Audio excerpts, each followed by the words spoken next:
In winning time for volleyball, here are some things we should consider. Number one, the number of substitutions remaining.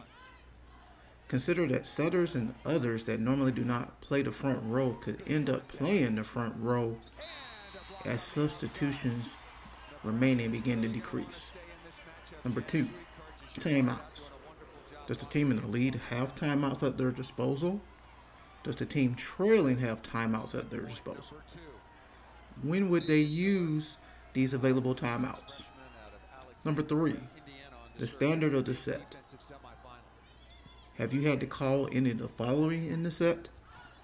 Ball handling, illegal alignments, net fouls, line violations including center line violations and or line violations on the server, over the net.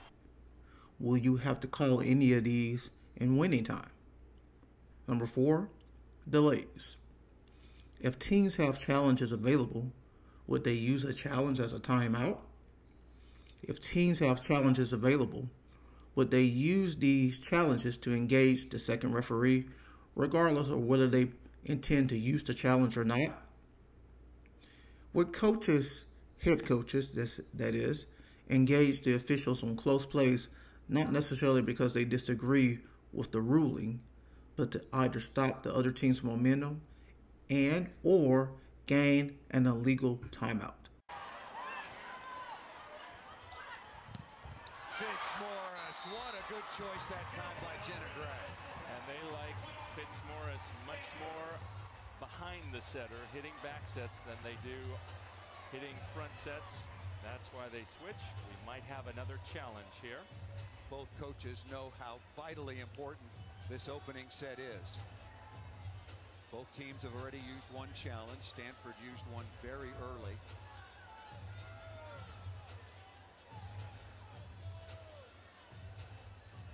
It's a long conversation. I think they're, well, I'm not going to speculate about it. Yeah, I'm trying to figure out what they might be challenging. Exactly. Maybe they saw a micro net during the play. Pass was a little close. Maybe Jenna Gray touched it with her right elbow. He puts it down. Looks like he doesn't want to burn one of his only two remaining challenges unless they go to a fifth set. Set point number 4 for Stanford.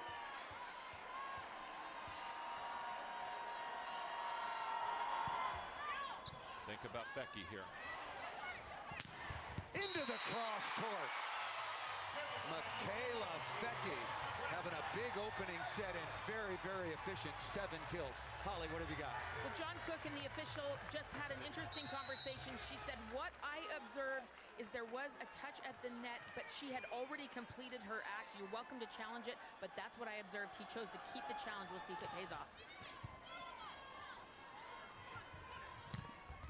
Fitzmaurice again off the right side. She was the most efficient Stanford Cardinal attacker on Thursday night. There she is, number 12 in white, 6'6" junior. And now set point number 5 for Stanford. Keep in mind, Fecky not in the front row for Nebraska.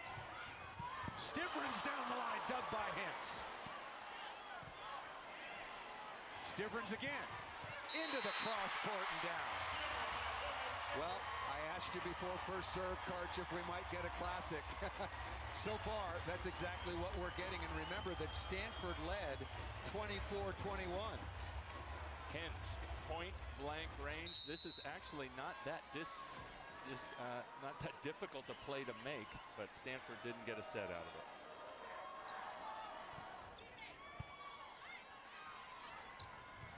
McClure ripping, nice dig by Fecky, right on target. Sun into the cross court and out of bounds. Wow.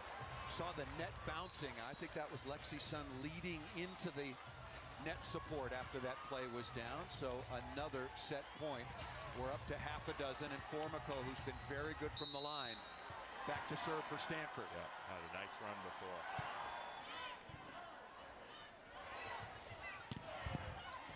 Nice up by Hintz. McClure.